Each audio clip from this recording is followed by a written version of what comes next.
말도 안 되는 일이 일어났던 이번 주. 아마 이번 사태로 국민들이 국회의사당의 내부 곳곳을 자세히 본 것이 다들 처음이실 텐데요. 웅장해 보이는 이곳 국회의사당에는 우리가 알지 못한 여러 비밀들이 숨겨 있다고 합니다. 일단 국회의사당 하면 가장 먼저 떠오르는 것이 바로 푸른색의 돔일 텐데요. 처음 국회의사당이 지어졌을 땐 돔이 없었다고 해요. 준공 직후 국회의사당을 본 당시 국회의원들이 독일 등 여러 유럽 국가들의 국회의사당처럼 돔이 있어야 웅장해 보인다는 의견을 피력했는데요.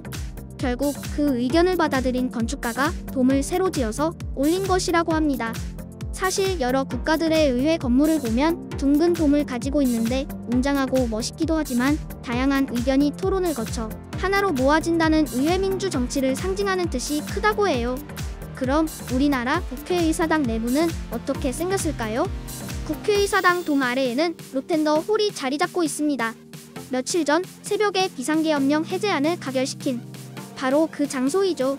로텐더는 사실 로툰다가 맞는 말입니다. 로툰다는 둥근 천장이나 돔 지붕이 있는 원형 홀을 뜻하죠. 하지만 우리 국회의 로텐더 홀은 원형이 아닌 사각형입니다.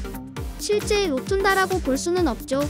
그리고 이미 국회 본회의장을 로텐더 홀이라고 부르고 있고 이 이름이 널리 사용되어지다 보니 법의 의미를 가진 로우와 연하다, 부드럽다의 뜻을 가진 텐더를 결합하여 법안이 부드럽게 잘 처리되었으면 하는 바람을 담아 로텐더 홀이라고 계속 부른다는 썰도 있습니다. 그리고 국회의사당 건축 당시 색깔 이슈가 있었는데요. 지금은 푸른색인 이 돔은 처음엔 검붉은색을 띠고 있었다고 해요.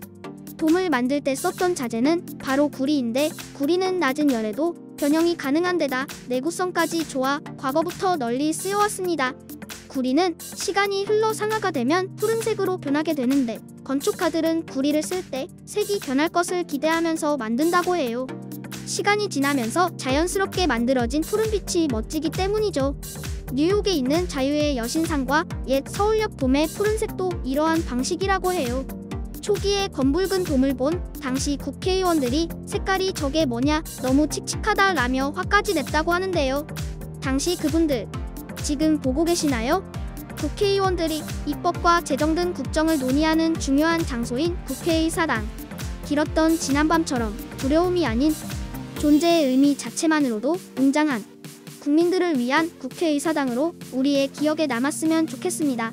지금까지 이회진 코리아였습니다.